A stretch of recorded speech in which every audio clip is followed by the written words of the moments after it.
যুক্ত হয়েছে ভয়াবহ রকম চাঁদাবাজি, নিরাপত্তাহীনতা, যুক্ত হয়েছে আইন শৃঙ্খলা পরিস্থিতির অবনতি। এগুলো হচ্ছে নিউ এডিশন। তো মানুষ তো বলতে বাধ্যই হবে, এবং এটা তো আওয়ামী লীগকে একটা সাহস দেবে যে ও আমাদের তো পাল্টাইছিল, তো কোন বেটার প্রোডাক্টটা তোমরা পেলা। অনেকে বলতেছেন যে আওয়ামী লীগ যে সাহসটা পাইতেছে সেই সাহসটা আসলে মূলত দিচ্ছেন আপনি, কারণ আপনি একটা পরিচিত সংসদ সদস্য, আপনি আওয়ামী লীগের আসার পথ, এই ব্যাপারটাকে আপনি কোনো কিছু বলবেন যে মানে দেখেন আমাদের রিসার্চ টিমও এরকম লেখছে যে আপনি হচ্ছেন সবচেয়ে বেশি শেখ হাসিনার আসার ব্যাপারে পজিটিভ কথা বলছেন যে হ্যাঁ উনি আসবে বা ওরকম কোনো কিছু। শুনেন, আমি বাংলাদেশের খুবই ক্ষুদ্র একজন রাজনৈতিক কর্মী, এট দ্য সেম টাইম আমি একজন লয়ার, এবং আমার পরিবারের একটা রাজনীতির ইতিহাস আছে। সো আমি একজন পলিটিক্যাল ফ্যামিলির সন্তান হিসেবে আমি চিন্তা করি আমি ওই জায়গায় থাকলে আমি কি করতাম। সো ওই জন্যই বলছি কমন সেন্স বলে শি উইল বি ব্যাক। এটা আমার কমন সেন্স বলে। তিনটা কারণ আমি আপনাকে বলে দিচ্ছি এখনই কেন আমি বলেছি। আচ্ছা, হচ্ছে ওনার রাজনীতি একটা দীর্ঘ ইতিহাস এবং ত্যাগের ইতিহাস আছে ওনার পরিবারের। ওনার পুরো পরিবারকে এক রাতে মেরে ফেলা হয়েছে পলিটিক্যাল কারণে। দুই হচ্ছে ওনার নিজের ত্যাগ আছে সরকারি দল বিরোধী দল হিসেবে এবং ওই পরিবারের একজন বেঁচে যাওয়া সদস্য হিসেবে। তিন হচ্ছে ওনার বয়স। উনি যদি এখন ভারতের মাটিতে মারা যান, ওনার এই এত বড় দল যেটার পেছনে ওনার বাবা, ওনার পরিবার এবং ওনার আত্মত্যাগ, সেই দলটার কি হবে। তো আমি যদি ওনার জায়গায় থাকতাম আমি আসতাম। তবে সেই কমন সেন্স থেকে বলছি। আর আমি আজকে আপনাকে আপনার অনুষ্ঠানের মাধ্যমে এটাও ক্লিয়ার করি, বিএনপি যখন ওই ডোবার নিচে বসে বসে বিএনপির মনোবল চাঙ্গা করার জন্য যেমন আমাকে দরকার ছিল, কারণ বিএনপি তখন আসলে বিপদে ছিল এবং বিএনপির পক্ষে কথা বলার কেউ ছিল না। তো আমি তখনই যৌক্তিক এবং সত্য কথা বলেছি, বিএনপির পক্ষে গেছে। এখন আমি যৌক্তিক এবং সত্য কথা বলি। আওয়ামী লীগ যদি কোনোদিন বাংলাদেশে ফেরে, কোনোদিন যদি বাংলাদেশের রাজনীতিতে যায়, আপনি মোটেও ভাববেন না যে তাদের সাথে আমার খুব ভালো একটা বলি হবে। আমরা পরবর্তী প্রসঙ্গে যাই। আমি একটু হাসান কামাল ভাইয়ের কাছে শুনতে চাই। হাসান কামাল ভাই, ঠিক আছে, আমরা যদি ব্যারিস্টার ফারহানার সাথে একমত হই এই প্রসঙ্গে, আর কি একমত হই, এখন আওয়ামী লীগের যে এই কথা বললে আবার সালাউদ্দিন সাহেব আমাকে কারেক্ট করে দিবেন যে নিষিদ্ধ ঘোষিত বলেন, আবার এনসিপি এসে বলবে যে আচ্ছা ঠিক আছে বললাম নিষিদ্ধ ঘোষিত আওয়ামী লীগের সভানেত্রী শেখ হাসিনা যে বললেন যে তিনি আসতে চান মানে বা আসবেন, তিনি ডেট দিতেছেন কেন? মানে তিনি আসলে মানে আসলে কি হবে, মানে আসতেছেন না কেন, বা আসলে ডেট দেওয়া এগুলির কি কারণ? আর একজন দর্শক উনি অনেকবার একটু অনেক মানে আমার চোখে পড়লো, অনেকবার বলছে কিনা সেটাও তো বলা একটা মুশকিল। উনি বলছেন খালেদ মহিউদ্দিন 100% দালাল জামায়াতের। ভাই ঠিক আছে, হাসান কামাল আপনি যদি একটু বলেন যে মানে উনি ডেটটা কেন দিচ্ছেন? আচ্ছা, আমি ওই প্রশ্নটা যাওয়ার আগে আমি রুমিনের সাথে একটু বিমত করি। আমি মনে করি যে আসলে বাংলাদেশের যে বর্তমান অবস্থা কিছু কিছু ক্ষেত্রে আগের চাইতে অনেক খারাপ হয়েছে। যেমন ধরেন মাদকের যে বিস্তার, রুমিন যে সমস্ত খারাপ ভূগন্ধের কথা বলছে এটার সাথে যোগ হবে মাদকের বিস্তার, অনেক মাদক এইটা অনেক বেশি, এবং এটা পার্লামেন্টে তাদের দলের লোকজন পর্যন্ত ধরেন এগুলো নিয়ে কথাবার্তা বলতেছে। আরেকটা বলি, আমার কাছে বেশি লোক বলতেছে জুয়া খেলে নাকি মানুষ, কি টাকা টুকা দিয়া ওই যে জুয়া খেলে, ওইটা একটা অনলাইন জুয়া ব্যাপার হচ্ছে। জি, আরেকটা হচ্ছে মাদকের বিস্তার। এটা হচ্ছে যে আমি আমার গ্রামের উন্নত এলাকায় থাকে, আমিও যাই, আমার গ্রামে এরকম দেখছি যে বাপ মায়ের গরু বিক্রি করছে, সেই টাকাটা মাদকাসক্ত সন্তান নিয়ে যাওয়ার জন্য মাকে মারধর করছে। আর অনেক জায়গায় তখন দেখেন যে মাকে মেরে ফেলতেছে, বাপকে মেরে ফেলতেছে। এগুলি বাংলাদেশের সামাজিক কাঠামোর মধ্যে এর আগের যে ধারণাগুলি মানুষ একদমই কল্পনাও করতে পারতো না, সেই সমস্ত ঘটনা প্রতিনিয়ত ঘটতেছে। এটা একটা। তো এইটা যোগ হয়েছে। কিন্তু আমি আবার এটা রুমিনের সাথে যেটা যোগ করতে চাই যে আওয়ামী লীগের আমলে এই সমস্ত যে পথে ঘাটের যে নিরাপত্তা ছিল কিংবা এরকম একটা স্বস্তিতে মানুষ ঘরে ফিরতে পারতো, শান্তিতে ঘরে ফিরতে পারতো, তার মধ্যে ধরেন আমাকে তুলে নিয়ে যাবে কিংবা রুমিনকে তুলে নিয়ে যাবে এটাই ছিল। কিন্তু এটার মধ্যে একরামের মতো লুকোচ ছিল যে মানুষটা আসলে খুন হয়ে যাবে অকারণে এবং আশঙ্কার মধ্যে ফিরতে পারবে না, আশঙ্কার মধ্যে মানুষ থাকবে। আওয়ামী লীগ করলো, এই জায়গায় আওয়ামী লীগ করলো,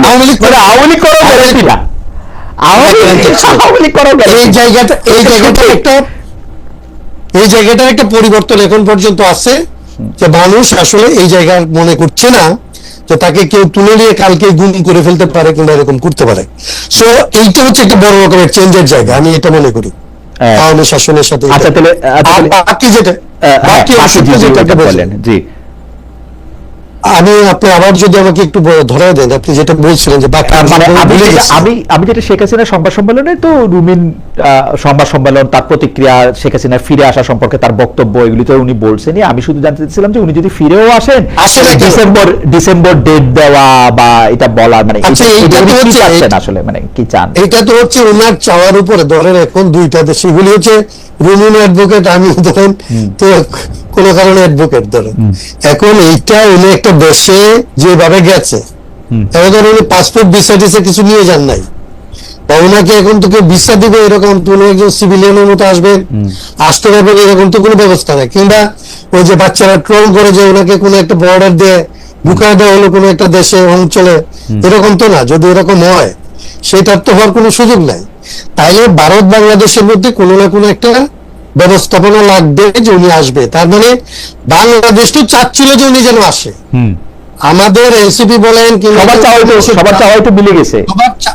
সবার চাওয়া তো হচ্ছে যে উনি এখানে যেন আসে, উনার যেন ট্রায়ালটা উনি ফেস করে। তো ট্রায়াল হয়ে গেছে, এখনো পেন্ডিং ট্রায়ালও আছে। উনি আসলে স্বাভাবিক নিয়মে আইনের পথে ওনাকে যদি বাংলাদেশ চায় এবং ভারত যদি ওনাকে আসলে দিতে সম্মত হয়, তাহলে তো উনি এসে যেভাবে লিগালি ঢুকবার কথা, উনি জেলে ঢুকবেন, ওনার ফাঁসির আদেশ হয়েছে, সেগুলো আসলে উনি আপিলের সুযোগ পাবেন কিনা সেইটাই যাবেন, ওই লিগাল ফাইটটা শুরু হবে। কিন্তু উনি যেভাবে যে আমি অমুক তারিখে আসবো এবং এই কথাগুলি নিয়ে আলাপ হইতে থাকে এবং এই আলাপগুলি পত্র পত্রিকা টেলিভিশন ছাপতে থাকে, এগুলি নিয়ে আমাদের মতো লোকজন তর্ক করতে থাকে, এটার কোনো অর্থ আমি বুঝি না। আমি বুঝি যে এইরকম মানে বাস্তবতা বিবর্জিত, মানে কোন ধরনের পদ্ধতিগত আলাপ ছাড়া উনি আসতেছেন এবং উনি ডেট দিয়ে আসবেন। কেউ এখানে তাকে ক্যান্টনমেন্টে আর বিমানবন্দরে ঠেকাইতে যাবেন, আমি এই আলাপটা বোঝার তো কিছু, এই আলাপটার তো আসলে কোনো আলাপ না, এটা তো প্রলাপ। এবার আমরা পরবর্তী প্রসঙ্গে যাই, বেরসা ফারানা থেকে শুরু করি। বেরসা ফারানা, এটা একটু কমন প্রশ্ন যে জাতীয় নির্বাচনের পর থেকে ঢাকা বিশ্ববিদ্যালয়ে প্রায় মুখোমুখি অবস্থানে চলে যাচ্ছে ছাত্রদল ও ছাত্র শিবির। গতকাল না, মানে আসলে আমেরিকার দিনের হিসাবে বাংলাদেশের হিসাবে আরেকদিন আগে জগন্নাথ বিশ্ববিদ্যালয় ঢাকা কলেজে ঢাকা আলিয়া মাদ্রাসার সংঘর্ষে জড়িয়ে পড়েছে, মঙ্গলবার দিন আসলে জড়িয়ে পড়েছে এই দুই ছাত্র সংগঠন। জগন্নাথ বিশ্ববিদ্যালয় ছাত্র শক্তিও বলা যায় যে ছাত্র শিবিরের সঙ্গে ব্যাপারটা বিএনপির যে ছাত্র দল তার বিরুদ্ধেই একটা অবস্থান নিয়েছে। এইটার কারণ বা এইটা এবং শক্তি প্রয়োগটা আমরা খুব দাপটের সঙ্গেই দেখছি। এইটার কারণটা আপনারা আসলে কি দেখেন? এইটা কেমনে ছাত্ররাও মানতেছে বা ছাত্ররা মাইনা নিবে কিনা, বা ছাত্রদের জন্য এটা কি হচ্ছে? একই প্রশ্ন হাসান কায়েমের জন্য একটু সংক্ষেপে একটু বলেন বেরসা ফারানা। মোহাম্মদ ইব্রাহিম খলিলুল্লাহর মন্তব্য একটু পড়ে শোনায়, খালেদের আত্ম অহংকার, বেয়াদবি, এসব তার পারিবারিক শিক্ষা। ওকে, ছাত্রদল ছাত্র শিবির এই কারণে এটা একটু যদি বলেন। এটার একটাই কারণ আমি চোখে যেটা আমার মনে হয় যে দুটো দল বা যে রাজনৈতিক দলগুলো আছে বাংলাদেশে এই মুহূর্তে, তাদের কারোরই কোনো পরিবর্তন হয় নাই। আমরা 90-এর দশকেও দেখেছি, 80-র দশকে দেখেছি, 90-এর দশকে দেখেছি, পরবর্তীতে দেখেছি, এবং একটা পর্যায়ে আমরা দেখেছি যে দলটি ক্ষমতায় থাকে তারা অন্য যেই রাজনৈতিক দল, প্রধান প্রতিপক্ষ যে রাজনৈতিক দল এবং তাদের অঙ্গ সংগঠন, তাদেরকে পুরোপুরি বিশ্ববিদ্যালয় এলাকা থেকে একেবারে বিতাড়িত করে দেয়। আমরা দেখেছি হলের কাহিনী, আমরা দেখেছি অন্যান্য জায়গায় যেভাবে ভিন্ন মতকে তারা ক্যাম্পাসের মানে একেবারে দমন করবার জন্য যা যা করে, এটা থেকে আমরা এখনো বের হই নাই। আশা করেছিলাম যে 5ই অগস্টের পর মূল রাজনীতিতে মূল দলগুলোর মধ্যে যেমন পরিবর্তন আসবে, একইভাবে এই দলগুলোর অঙ্গ সংগঠনগুলোর মধ্যেও পরিবর্তন আসবে, বাট সেটা হয়নি। এখানে যেটা ইন্টারেস্টিং যে যেই ছাত্র শিবিরের মাদার অর্গানাইজেশন জামাত, যেটা পাকিস্তান আমল থেকে শুরু করে মানে ভারতে জন্ম, তারপরে পাকিস্তান আমল এবং পরবর্তীতে বাংলাদেশ, কখনো কিন্তু তারা অল্প কয়েকটা আসনের বাইরে, একটা দুটা ছিল পাকিস্তানে এবং পরে বাংলাদেশে হয়তো 3-4টা আসন তারা পেয়েছে এবং সেটা বিএনপির সঙ্গে জোট টোট করে। তারপরে এরপরে যখন 77টা আসন তারা পেল, তখন তো আমি মনে করি এবং এবং এবং ভেরি ইন্টারেস্টিং, প্রতিটা বিশ্ববিদ্যালয়ে তারা একেবারে ব্রুট মেজরিটিতে তারা মানে ছাত্র ইয়েগুলো সংগঠনগুলোতে তারা যখন আধিপত্য বিস্তার করলো, তখন কিন্তু তাদের একটা আশা তৈরি হতেই পারে যে আমরা হচ্ছি নেক্সট পাওয়ারে যাওয়া পার্টি। তো নেক্সট পাওয়ারে যাওয়া পার্টি হিসেবে তাদের আধিপত্য কায়েম করা, ক্ষমতার প্রদর্শন করা, এগুলো আসলে খুব অবাক হওয়ার মতো কিছু না। আর বিএনপি যেটা, তারা তো এত বছর বাংলাদেশে জন্মের পর থেকে তারা দেখে আসছে যে যেই দল ক্ষমতায় থাকে ছাত্র সেই দলে ছাত্র সংগঠনের আধিপত্য থাকে সব জায়গায়।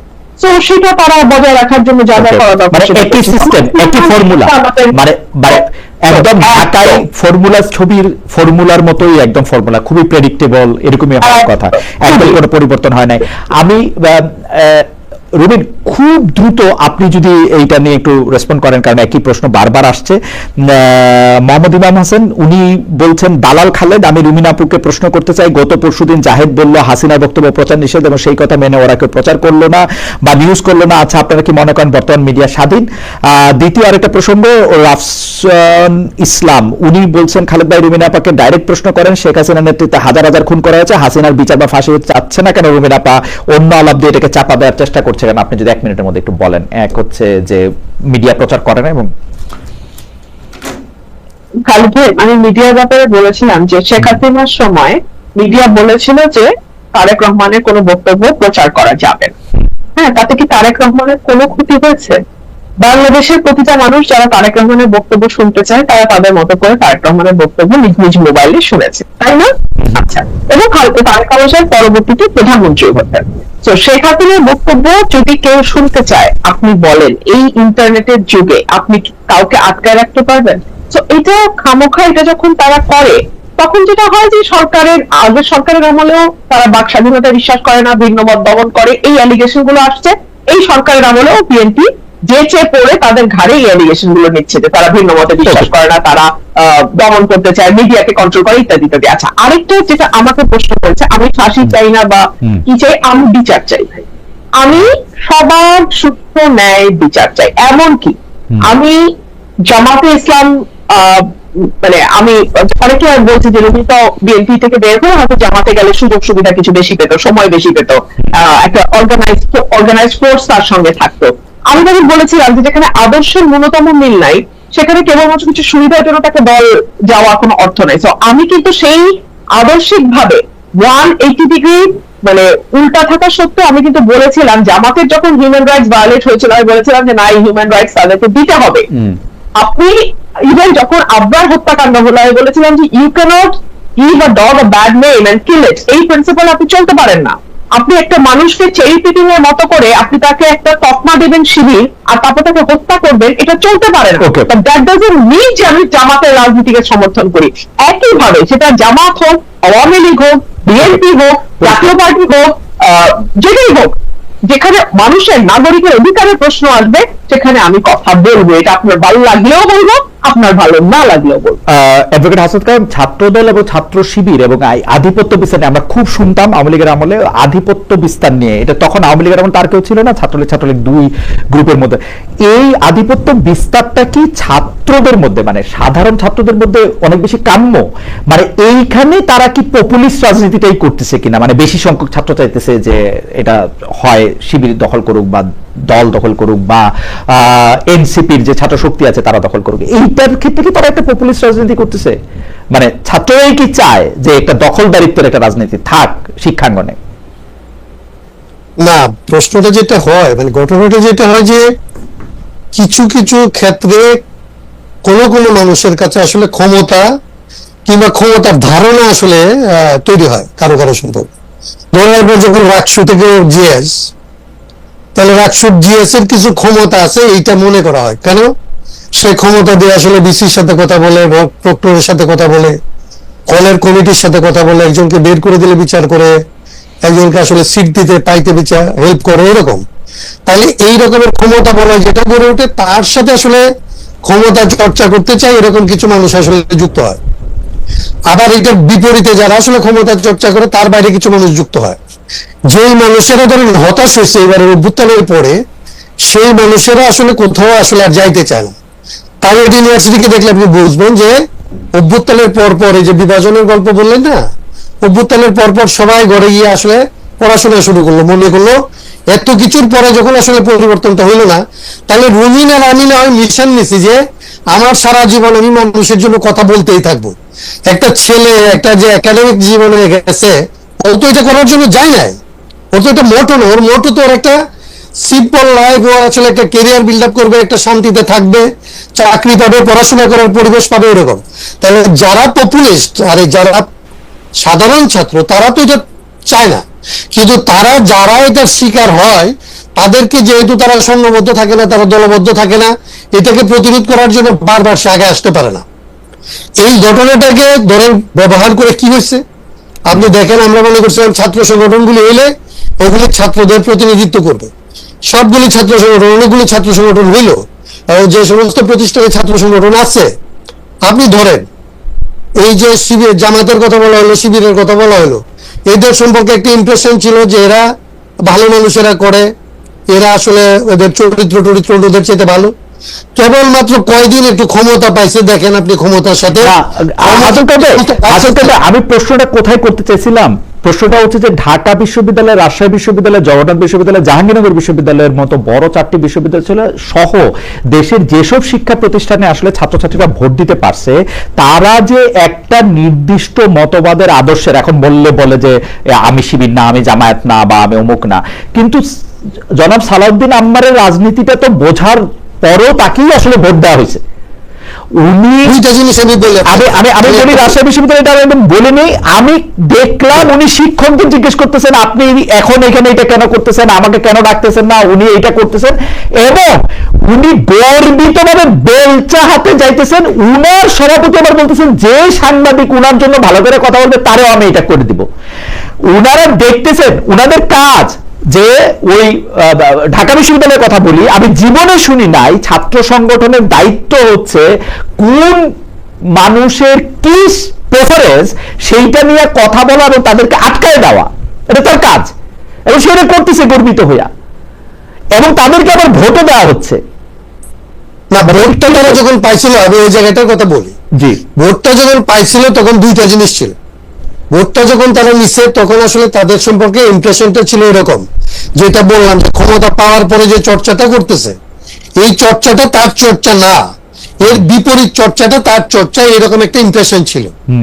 কিন্তু পাওয়ারের পরে আসলে পাওয়ারের যে ক্যারেক্টার, সেই ক্যারেক্টারটা এমনকি জামাতের বেলাও বের হয়ে আসতেছে। আমি তো বলি যে আসলে যখন দেখেন এখন আওয়ামী লীগকে কোনো দর্শনকারীদের মধ্যে আওয়ামী লীগ পাবেন না, সব দর্শনকারী হয় জামাত হবে অথবা বিএনপি হবে, মানে এইটা হচ্ছে একদম কমন, মানে কখনো আপনি পাবেন না পাওয়ারের সাথে নাই সে দর্শন করতেছে এরকম লোকটা পাবেন না। কিন্তু আমি এটা বলতেছি এই কারণে, আমি বলি যে ছাত্ররা যখন তাদেরকে ভোটটা দিছিল তখন তাদেরকে মনে করছিল যে ওই সমস্ত প্রচলিত পাওয়ারের বাইরে এসে তারা ছাত্রদের পক্ষে একটা অন্য রকমের বন্দোবস্ত তারা তৈরি করবে। কিন্তু রাজশাহী বিশ্ববিদ্যালয়তে আপনি দেখছেন এটা, এখন কালকেই এটা প্রতিরোধ হবে আমি এটা মনে করি না। কিন্তু এইটা আসলে আমি যেটা বলছিলাম যে ছাত্র দলের উচিত ছিল এই পথে না হাইটে তার রাজনীতিটা করা। তো ছাত্র দল তো স্বাভাবিকভাবে সে পাওয়ারে আছে, সে মনে করতেছে পাওয়ার প্র্যাকটিস করবো আমি, তুমি আম্বার কেন, তো তুই বাইক চালিয়ে গেলে আমি আসলে পিস্তল নিয়ে যাবো, এবং আপনি কথাটা একটু শুরু করে দেন, তারপর আমরা একই প্রশ্ন নিয়ে আসলে বেঁচে ফানার কাছে যাই। আমি শুধু জানতে চাই, গতকাল একজনকে দেখলাম যুব দলের উনি একটা কি একটা সবুজ রঙের লাঠি দিয়ে একে মারে, তারে কি করে, তারে জিজ্ঞেস করে, এবং উনার পিছনেও আমি অনেক মানুষ দেখতে পাচ্ছি, মানে অনেক ছাত্র যুবা, এরা কারা আসলে সবাই কি ক্ষমতার ভাগ পায়? মানে কিভাবে একটা লোকের রাস্তায় দাঁড়ায়া জিআই পাইপ দিয়ে আরেকটা লোকরে মারবে সেটা সে বলে, হেলমেট পরে, যুব দলের কি জানি নাম, ওনার নাম ওই যে নয়ন সাহেব পুরো নামটা ভুলে গেছি, ওই মানে এর পিছনের লোকরা কারা? মানে আপনি তো রাজনীতি করেন, মানে এরা কারা? এরা সবাই কি বিএনপি, সবাই ছাত্র দলের, সবাই যুব দলের, মানে নিশ্চয়ই এরা ছাত্র দল কখনো বেনিফিট পায় না, নিশ্চয়ই বেনিফিট পায় অথবা বেনিফিটের ইমপ্রেশনে থাকে, বেনিফিট পাবে এটা আশা করে। আচ্ছা, সবাই যে বেনিফিট পাওয়া গেছে এরকম, কিন্তু বেনিফিট যেখানে পাওয়ার পথ হচ্ছে এইটা ওনার পেছনে যাওয়া এবং ওনার সাথে গিয়ে একজনের মাথায় বাড়ি দেওয়া, ওনার সাথে গিয়ে একটা ছেলেকে আসলে ধরে নিয়ে আসা, এইটাই যে এখানকার রাজনীতি, এই মাফিয়া তন্ত্র এবং রাজনীতিকে তো সমার্থক করে ফেলা হয়েছে।